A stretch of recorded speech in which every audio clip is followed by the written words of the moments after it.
नमस्कार प्रिय विद्यार्थियों, यह है कीर्तिमान एकेडमी ऑफिशियल यूट्यूब चैनल। मैं पूजा मैम आप लोगों के लिए लेकर आई हूँ टीजीटी पीजीटी 2024 का एग्जाम जो होने वाला है, उसके लिए मैं हिंदी यानी आपका संपूर्ण हिंदी टॉपिक में कवर करूंगी। जितना सिलेबस है टीजीटी पीजीटी के लिए पूरा मैं इम्पोर्टेंट तथ्यों को संकलित करके टॉपिक वाइज में दे रही हूँ, जिसमें आज का टॉपिक है आदिकाल। कल तो मैंने हिंदी साहित्य का इतिहास देखा गया था, आज रहेगा आदिकाल। तो आइए आदिकाल के बारे में जानते हैं। आदिकाल नाम किसने दिया है? तो आदिकाल का नाम रामचंद्र शुक्ल ने माना है। क्या माना है? तिथि, इसकी तिथि है संवत 1050 से। आदिकाल की तिथि रामचंद्र शुक्ल ने माना है 1050, संवत 1050 से 1375 तक माना है। 1375 तक माना है, ये ध्यान रखिए क्योंकि यहाँ से प्रश्न जरूर पूछता है तिथियों से, किस सन से किस सन तक माना है। तो चलिए बिना देर किए हुए सारे पॉइंट को पॉइंट आउट करते हैं। चलिए, पहला है हिंदी साहित्य के प्रारंभिक काल को वीरगाथा काल नाम दिया है। तो किसने वीरगाथा काल नाम दिया है? प्रारंभिक यानी आदिकाल को तो आचार्य रामचंद्र शुक्ल ने दिया है इसको वीरगाथा काल नाम। दूसरा पॉइंट है हिंदी साहित्य के आदिकाल को चारण काल किसने कहा है? चारण काल। तो चारण काल कहा है आदिकाल को जॉर्ज ग्रियर्सन तथा डॉक्टर राम कुमार वर्मा ने माना है इसको। राम कुमार वर्मा ने इसे क्या कहा? चारण काल के अलावा संधिकाल भी कहा। ये बात ध्यान रखिएगा कि क्योंकि कभी कभी चारण काल के अलावा संधिकाल भी प्रश्न में पूछ लेता है विकल्प में देकर। अब कुछ महत्वपूर्ण याद रखने योग्य बातें हैं, जो महत्वपूर्ण तथ्य हैं उनको मैं अलग से दे रही हूँ। तो हिंदी साहित्य के आदिकाल का विद्वानों द्वारा दिया गया नामकरण क्या क्या है, इसको हम देख लेते हैं एक बार। मिश्र बंधुओं ने आरंभिक काल नाम दिया है। डॉक्टर गणपत चंद्र गुप्त ने प्रारंभिक काल नाम दिया है आदिकाल का नाम।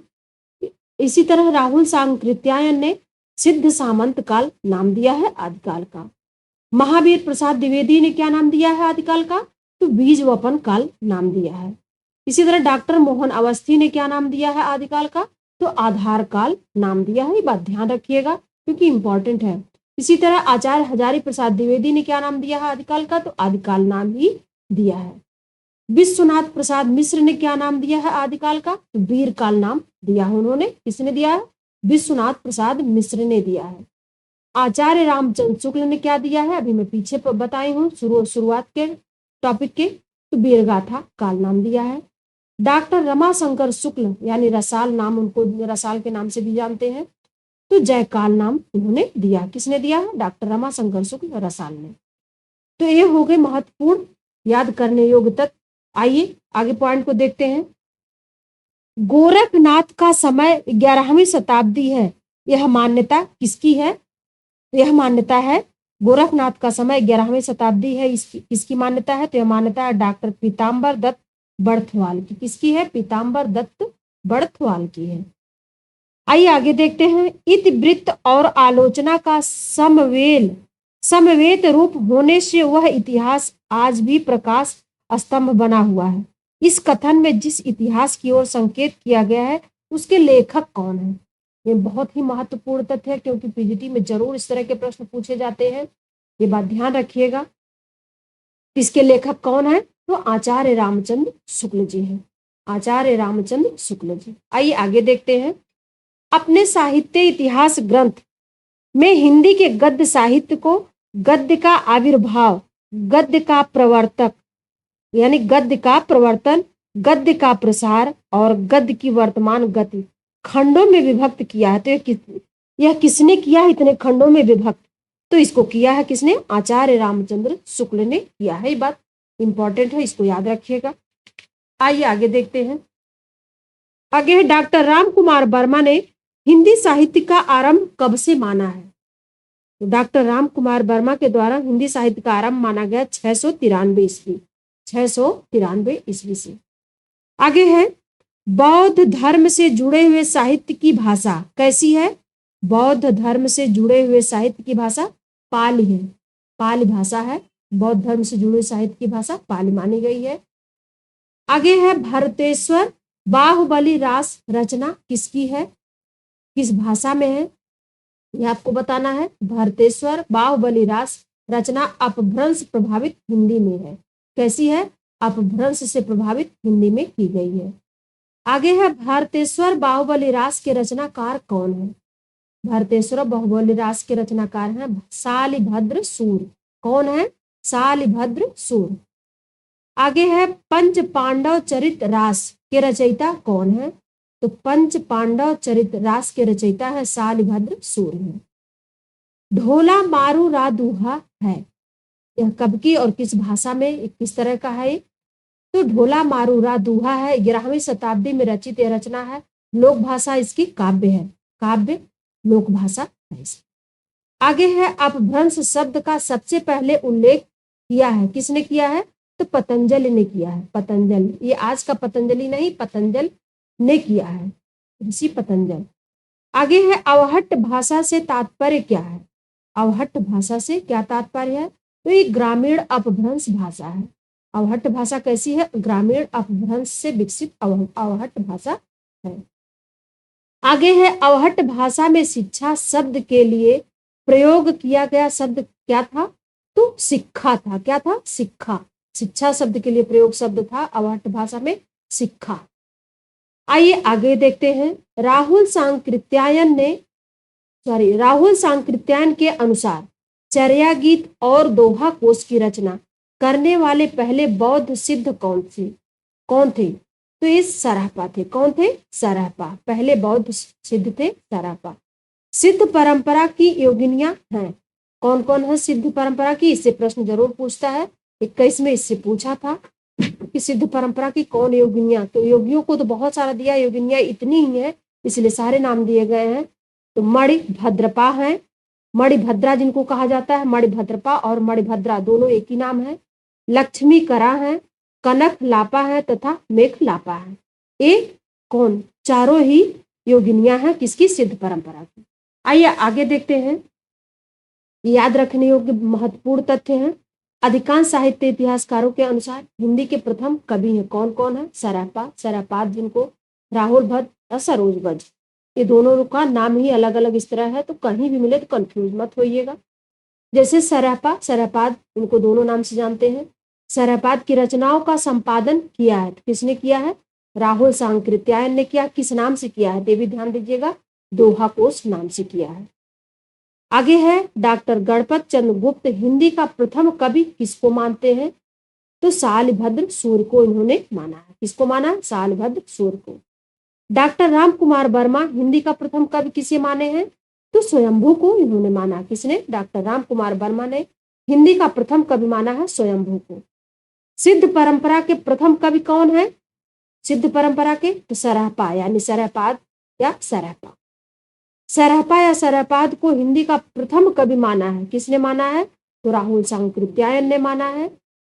क्योंकि मोस्ट इंपॉर्टेंट ये सारे तथ्य है, इसको याद रखिएगा क्योंकि प्रश्न कहीं से भी पूछा जा सकता है।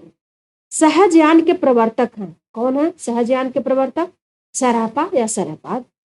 पुष्य या पुंड को हिंदी का प्रथम कवि किसने माना है? तो पुष्य या पुंड दोनों एक ही नाम है। पुष्य या पुंड को प्रथम हिंदी का कवि शिव सिंह सेंगर ने माना है। ये थे महत्वपूर्ण याद करने वाले तथ्य। आगे है, तिब्बत के 84 सिद्धों की परंपरा किस पर आधारित है?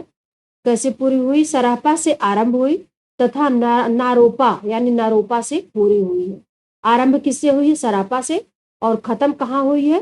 तो नारोपा से खत्म यानी पूरी हुई है। आगे है, नाथ पंथ सिद्धों की परंपरा से ही छटकर निकला है, यह कथन किसका है? यह कथन आचार्य रामचंद्र शुक्ल जी का है। आचार्य हजारी प्रसाद द्विवेदी ने अपभ्रंश को क्या कहा है? क्या नाम दिया है? अपभ्रंश को पुरानी हिंदी नाम उन्होंने दिया है आचार्य हजारी प्रसाद द्विवेदी ने। आगे है, रामचंद्र शुक्ल ने पुरानी हिंदी को क्या कहा है? तो आचार्य रामचंद्र शुक्ल ने पुरानी हिंदी को नाम दिया है प्राकृताभास हिंदी का अपभ्रंश। प्राकृताभास हिंदी या अपभ्रंश, ये बात ध्यान रखिएगा। आगे है, 10वीं से 14वीं शताब्दी के साहित्य को आदिकाल के अंतर्गत रखा है। तो किसने रखा है आदिकाल के अंतर्गत? आचार्य हजारी प्रसाद द्विवेदी ने इसको रखा। 10वीं से 14वीं शताब्दी के साहित्य को आदिकाल के अंतर्गत रखा है। आगे देखते हैं, अपभ्रंश को पुरानी हिंदी सर्वप्रथम किसने कहा है? तो पुरानी हिंदी कहा है चंद्रधर शर्मा गुलेरी ने कहा है। आगे देखते हैं, राम चंद्रधर शर्मा गुलेरी ने पुरानी हिंदी का प्रथम कवि किसको स्वीकार किया है? तो सरहपा यानी सरहपाद को स्वीकार किया है, सरहपा को स्वीकार किया है। आगे है, अपभ्रंश का वाल्मीकि कहे जाते हैं, यानी अपभ्रंश का वाल्मीकि किसको कहा जाता है? तो स्वयंभू को कहा जाता है अपभ्रंश का वाल्मीकि। अपभ्रंश के प्रथम महाकवि कौन है? तो भी स्वयंभू ही है। पौमचर्य के रचनाकार कौन है? तो स्वयंभू ही। कौन है पौमचर्य के रचनाकार? स्वयंभू। अग्नि परीक्षा के बाद सीता जैन धर्म में दीक्षित हो जाती है, यह किसमें लिखा गया है? तो पौमचर्य में लिखा गया है। किसमें लिखा गया है? पौमचर्य में, कि अग्नि परीक्षा के बाद सीता जैन धर्म में दीक्षित हो जाती है। आगे देखते हैं, भविष्यत कहा यानी भविष्यत कथा धनपाल द्वारा रचित है को माना है किस तरह की रचना है? तो लौकिक रचित काव्य है। किस तरह का है? लौकिक रचित काव्य भविष्यत कहा। आइए आगे देखते हैं, अपभ्रंश का भवभूत किसको माना जाता है? तो अपभ्रंश का भवभूत पुष्पदंत यानी पुष्यदंत को माना जाता है। पुष्पदंत या पुष्यदंत की रचना कौन कौन है? तो महापुराण, जय कुमार या ऋय कुमार चरिव, जय कुमार या ऋय कुमार चरिव के नाम से जाना था जय कुमार को, यशोधर चरित, जसहर चरिव। ये ध्यान रखिएगा क्योंकि इससे प्रश्न जरूर पूछते हैं। आइए आगे देखते हैं। आगे है महत्वपूर्ण तथ्य याद रखने योग, खड़ी बोली में सबसे पहले काव्य सृजन करने वाले कवि अमीर खुसरो हैं। अमीर खुसरो की रचनाएं हैं कौन कौन सी हैं, ये भी देख लेते हैं। खालिक बारी यानी खलिक बारी, पहेलियां, मुकरियां, गजल, दो सुखने या सखुने या दो सुखने, ये सब किसके हैं? अमीर खुसरो की रचनाएं हैं। आदिकाल के अंतिम चरण में सुप्रसिद्ध कवि कौन है? तो सुप्रसिद्ध वो कवि है कौन? अमीर खुसरो है। अमीर खुसरो की पहेलियों तथा मुकरियों का उद्देश्य क्या था? इसका उद्देश्य मेन था क्या था? इंपॉर्टेंट मुख्य, मनोरंजन के माध्यम से लोक व्यवहार की शिक्षा देना। मनोरंजन के माध्यम से लोक व्यवहार की शिक्षा। आगे है, जे हाल मिसकी मकुन तगा फुल दुराय नैना बनाए बतिया, इस पंक्ति के रचनाकार है कौन है? इस पंक्ति के रचनाकार अमीर खुसरो है। आगे है, खुसरो का लक्ष्य जनता का मनोरंजन था पर कबीर धर्मोपदेशक थे, इस कथन को किसने कहा है? यह कथन है आचार्य रामचंद्र शुक्ल जी का है। आचार्य रामचंद्र शुक्ल जी का है कथन है। आगे है, राउल बेल या फिर राउर बेल, ये रोड़ा कवि कृत है, रचना है। ये शिलांकित कृत है। किस तरह की कृत है? शिलांकित कृत है, जिसे चंपू काव्य भी कहा जाता है। इसमें भी 2021 में प्रश्न पूछा गया था टीजीटी में, ये इंपॉर्टेंट सवाल है। चंपू काव्य के नाम से भी जाना जाता है, राउर बेल या राउर बेल। इसके रचनाकार रोड़ा कवि है। आइए आगे देखते हैं, कलचुरी राजवंश की 7 नायिकाओं के नक्शिक वर्णन से संबंधित कौन सा ग्रंथ है? तो राउल बेल है, यानी कौन सा है? राउल बेल या राउल बेल। आगे है, कुवलय माला कथा के लेखक कौन है? कुवलय माला कथा के लेखक है उद्योतन सूर। कौन है? उद्योतन सूर। उक्त व्यक्ति प्रकरण के लेखक दामोदर शर्मा है। उक्त व्यक्ति प्रकरण है कैसा ग्रंथ है? तो व्याकरण ग्रंथ है। ये बात ध्यान रखिएगा क्योंकि व्याकरण ग्रंथ में जरूर इसको पूछता है, इंपॉर्टेंट प्रश्न बनेगा यहां से। आदिकाल की भाषा कैसी है? तो आदिकाल की भाषा है डिंगल पिंगल और अपभ्रंश, तीनों भाषाओं में है आदिकाल की भाषा मानी गई है। आगे है, चारण साहित्य किसे कहते हैं? तो चारण साहित्य रासो साहित्य को कहा जाता है। आगे है, सिद्धों तथा नाथों की संख्या कितनी है? तो सिद्धों की संख्या 84 है तथा नाथों की संख्या 9 है। कितनी है? 9। आगे देखते हैं, आदिकाल में साहित्य लिखा जा रहा था, जनजीवन से हटकर राजाओं की वीरता का अतिरंजित वर्णन किया जाता था। आदिकाल में किस तरह से का साहित्य लिखा जाता था? तो जनजीवन से हटकर जीवन के भाव को नहीं दिखाया जाता था, इसमें केवल राजा राजाओं की वीरता, उसका गुणगान केवल किया जाता था, बढ़ा चढ़ाकर और वर्णन किया जाता था। आइए आगे देखते हैं। रासो ग्रंथों की भाषा सामान्यतः किस तरह की थी? तो ये टिंगल पिंगल भाषा थी। कितनी थी? कौन सी थी? डिंगल पिंगल भाषा थी। आगे है उपदेश रसायन के रचनाकार हैं। कौन है उपदेश रसायन के रचनाकार? जिनदत्त सूर। हिंदी साहित्य के 700 ईस्वी से 1300 ईस्वी के कालखंड को जॉर्ज ग्रियर्सन ने क्या नाम दिया है? तो यह नाम दिया उन्होंने चारण काल। इस कालखंड को चारण काल नाम दिया है जॉर्ज ग्रियर्सन ने। आगे है बीसल देवरासो यानी नरपत नालकृत में प्रयोग किया गया है। तो किस शैली का प्रयोग हुआ बीसल देवरासो में? तो गेय शैली का प्रयोग हुआ है। बीसल देवरासो में बीसल देव की पत्नी कौन है? तो उनकी पत्नी का नाम है राजमती। बीसल देवरासो है प्रेम काव्य या श्रृंगार काव्य माना गया है। इसको बीसल देवरासो को प्रेम काव्य या श्रृंगार काव्य माना गया। आइए आगे देखते हैं। वह रासो काव्य जिसका मूल वर्ण विषय वीर रस न होकर श्रृंगार रस है। तो मैं पीछे बताई हूँ कि बीसल देव रासो ही है, श्रृंगार रस माना गया है। आगे है राजमती से रूठकर बीसल देव कहाँ चला जाता है? तो राजमती से रूठकर बीसल देव उड़ीसा यानी आज का ओडिशा जो है वहां चला जाता है। आइए जगनिक द्वारा रचित परमाल रासों को जाना जाता है। किस नाम से जाना जाता है? आल्ह या आल्हा खंड के नाम से भी जाना जाता है। वीर गाथा काल के प्रसिद्ध प्रबंध काव्य का नाम क्या है? वीर गाथा के प्रसिद्ध प्रबंध काव्य का नाम है पृथ्वीराज रासो। क्या नाम है? पृथ्वीराज रासो। आगे है आचार्य रामचंद्र शुक्ल हिंदी का प्रथम महाकवि तथा महाकाव्य मानते हैं किसको? चंद बरदाई तथा उनकी रचना क्या है? पृथ्वीराज रासो। महाकवि चंद बरदाई है, महाकाव्य कौन है? पृथ्वीराज रासो को रामचंद्र शुक्ल ने हिंदी का प्रथम कवि और महाकाव्य माना है। आगे है चंद बरदाई क्या थे? पृथ्वीराज चौहान के दरबारी कवि थे। कौन थे चंद बरदाई? पृथ्वीराज चौहान के दरबारी कवि थे। पृथ्वीराज चौहान अनुरक्त थे किसके? संयोगिता के प्रति पृथ्वीराज चौहान अनुरक्त थे। आगे है पृथ्वीराज रासो ग्रंथ में पृथ्वीराज चौहान के पिता का नाम क्या है? तो पृथ्वीराज चौहान के पिता का नाम है सोमेश्वर, क्योंकि पिछले 2021 में टीजीटी में यह प्रश्न पूछा गया था, इंपॉर्टेंट है। आइए आगे देखते हैं। आगे है आदिकालीन रचनाएं एवं उनके रचनाकार। आदिकालीन रचनाएं और उनके रचनाकार। बीसल देव रचना है किसकी है ये? तो नरपत नाल की है। इसमें से किसी न किसी जरूर को प्रश्न में पूछा जाता है हर बार, चाहे टीजीटी हो चाहे पीजीटी हो। पृथ्वीराज रासो रचना किसकी? चंद बरदाई की है। परमाल रासो रचना किसकी है? तो ये जगनिक की रचना है। हुमाड़ रासो रचना है किसकी? दलपत विजय की है। वर्ण रत्नाकर किसकी रचना है? तो ज्योतिरीश्वर ठाकुर की है। ये बात याद रखिएगा। चलिए आगे देखते हैं। अपभ्रंश में दोहा काव्य की परंपरा का आरंभ किया है। किसने आरंभ किया है? जोइंदु या फिर जोइंद ने। संदेश रासक आल्हाखंड तथा जय मयंक जस चंद्रिका रचनाएं हैं।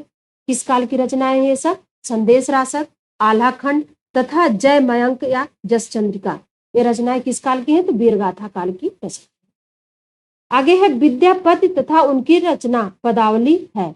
आदिकालीन कवि तथा आदिकालीन रचना है। विद्यापति आदिकालीन कवि हैं, उनकी रचना आदिकालीन रचना है। आदिकालीन साहित्य का प्रमुख रस क्या था? तो वीर रस है। कौन सा है? आदिकालीन साहित्य का प्रमुख रस वीर रस होता है। विद्यापति ने लगभग रचना की है कितनी? 44 ग्रंथों की रचना की है विद्यापति ने। विद्यापति के पदों की भाषा कैसी है? विद्यापति के पदों की भाषा है मैथिली। आगे है दान वाक्यावली, भू परिक्रमा, पुरुष परीक्षा रचनाएं हैं। ये सब रचनाएं किसकी हैं? तो विद्यापति। विद्यापति की भाषा कौन कौन सी थी? मैथिली भी थी, अवहट तथा संस्कृत, यानी तीनों भाषाओं में इन्होंने रचनाएं किया है। विद्यापति की रचना जो अभी तक संपादित होकर प्रकाशित नहीं हुई है, वह कौन सी रचना है जो प्रकाशित नहीं हुई अभी तक? तो कीर्ति पताका। कौन है? कीर्ति पताका।